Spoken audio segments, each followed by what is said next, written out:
and this is OLPlay. You might think that disassembly and assembly a system unit is easy. Yes, it is provided that you have done it correct and safely. The first thing that every computer technician and every computer engineer should keep in mind is safety. You must think that electrocution and Nazi cuts are the most common injuries of a computer technician and a computer engineer might have, and we need to avoid it by following simple safety procedures. Here only at the most popular TV show in the world, this is OLPlay.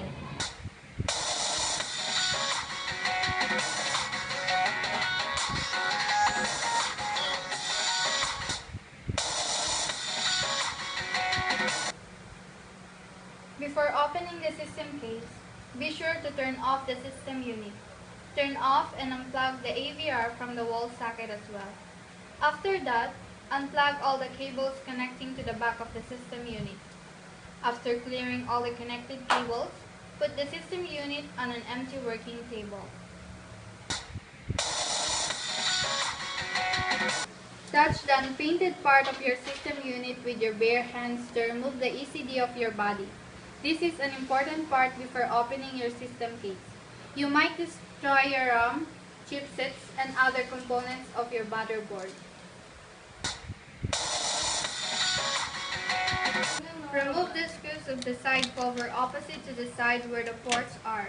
By most system cases, if you are facing the back of the system unit, the right side cover is to be removed. Return the screws back to the screw holes to avoid losing them.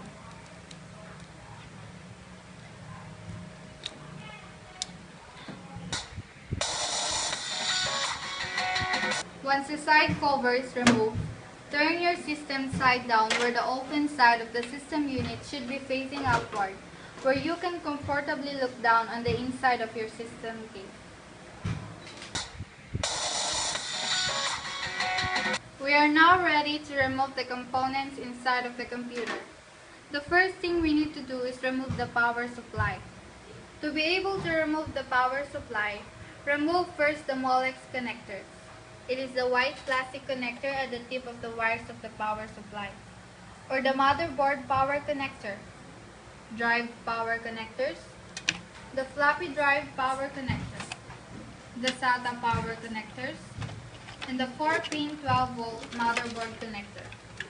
When all power connectors are removed from the motherboard and drives, the power supply is now okay to be removed as well. Always have the removed components placed in a remote and safe place away from where you are performing computer disassembly.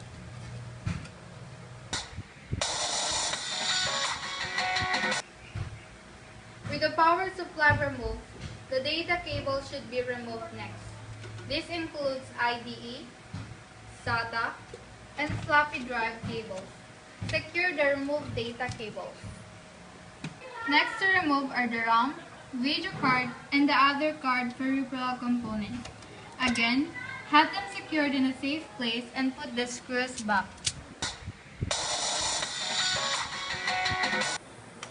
Remove all drives. This will include your hard drive,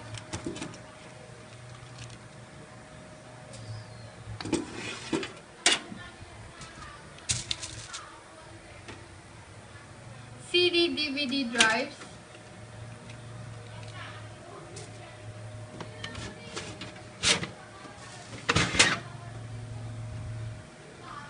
and the floppy drive.